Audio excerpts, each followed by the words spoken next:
Hello, my name's Richard Taylor, and I want to share my story with you today. For most of my life, I was the person who couldn't sit still, active, sporty, always on the move. That was me. I thrived on being outdoors, pushing my body, living fully.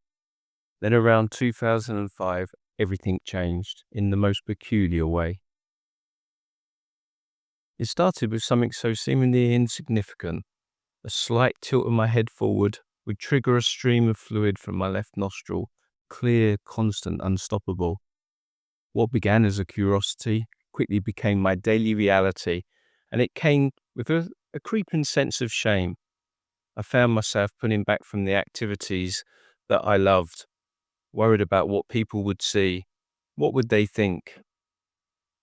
The tissues became my constant companion, hidden in my pockets, clutched in my hands, a quick testimony to something that I couldn't understand, I couldn't explain and didn't understand. At home, with my young family, I worked hard to conceal what was happening. I didn't want them to worry. I didn't want them to see their father this way. But it was more than that.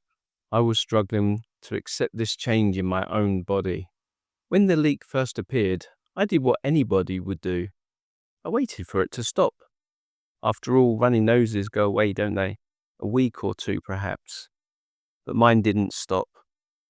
Not after 2 weeks. Not after 2 months. 18 to 24 months passed, every day marked by the same embarrassing discharge. I visited my GP repeatedly, only to be told nothing was wrong. The frustration built until I reached breaking point. I demanded an appointment with the ENT department at my local hospital.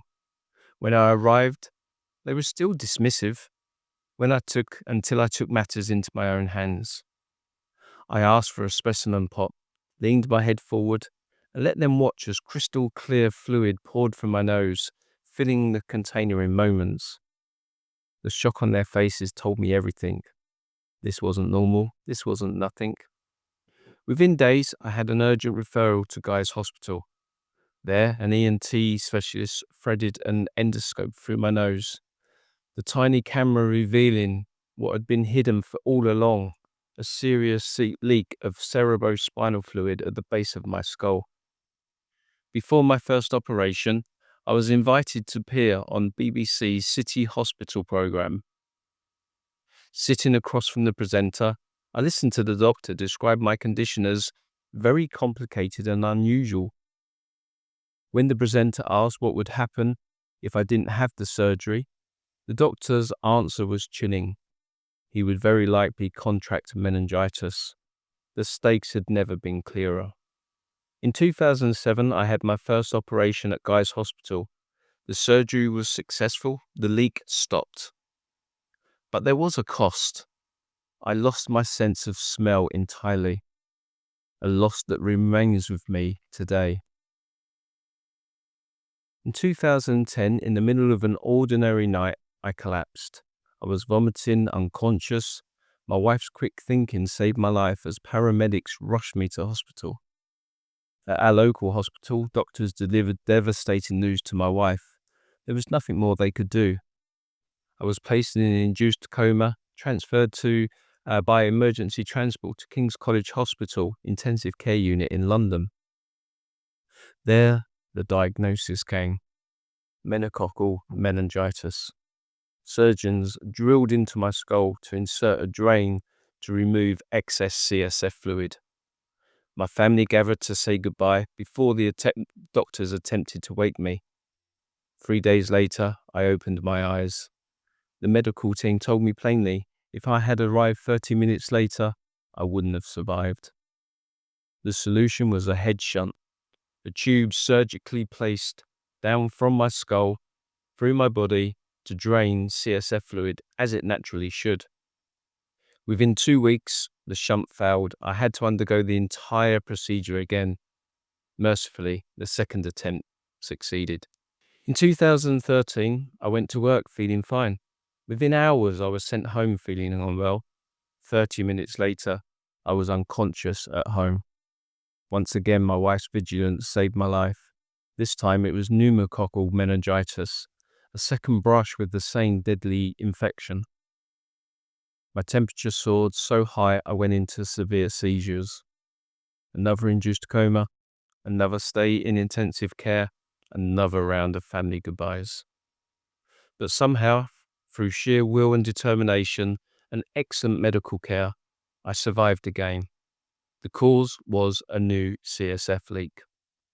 I returned to Guy's Hospital for a second repair operation, where the surgeon took extra care to seal the leak as thoroughly as possible this time. In 2020, severe headaches sent me back to hospital. Scans revealed my head shunt had become blocked. I underwent surgery at King's College Hospital for a replacement shunt, but I still did not give up. I was back at work at the hospital within 2.5 weeks, and I was soon pushing trolleys of PPE around the hospital as COVID had just landed.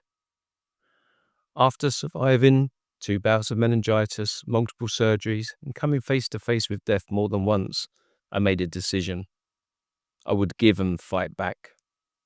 In 2015, 2 years after my final CSF leak, I began working at a local hospital. It felt right, working with the very system that had saved my life. After 6 years, I moved to NHS England, where I now work in the commercial directorate. I was never the brightest student in school. I worked hard, yes, but academic success didn't come easy. Yet after everything I'd been through, I refused to stop developing and learning. In 2016, I earned my first degree in computing. Still hungry to learn, I pursued an MBA in business management with the support of the NHS, graduating in 2021, even as I underwent my replacement head shunt surgery during that course. If my story proves anything, I hope it's this: never give up. Even when life brings you to your knees, even when the odds seem insurmountable, there is always a chance to achieve the things you've dreamed of. Today, I consider myself extraordinarily fortunate. Yes, the road to diagnosis was long and fraught with misunderstanding. Yes, the shunts had failed and needed replacement. But I'm alive and I'm living the life I choose. I may not be able to do everything I could do before my first leak, but I'm still at work. I play golf regularly, and I recently spent 3 glorious weeks in Bali with my family, complete with an unforgettable encounter with an elephant. Still, worry is my companion. Every cold, every runny nose, every headache carries the weight of what if. I know the expected lifespan of a head shunt is 10 to 15 years. My replacement is now 6 years old. The possibility of future surgery lingers in the back of my mind, but I've learned to live one day at a time. It's not always easy, but it's enough. Today, I'm very proud to volunteer with the CSF Leak Association. After years of struggling in the dark, of being dismissed and misunderstood, I want to help others find answers more quickly. I want to spread awareness of CSF leaks, not just to patients and their families, but to doctors and hospital staff who may not recognize the signs. Knowledge saves lives. Early diagnosis saves lives. If my story can contribute to that mission, then perhaps all the pain had a purpose. To anyone who is watching this fighting their own battle, there is always hope. There is always tomorrow.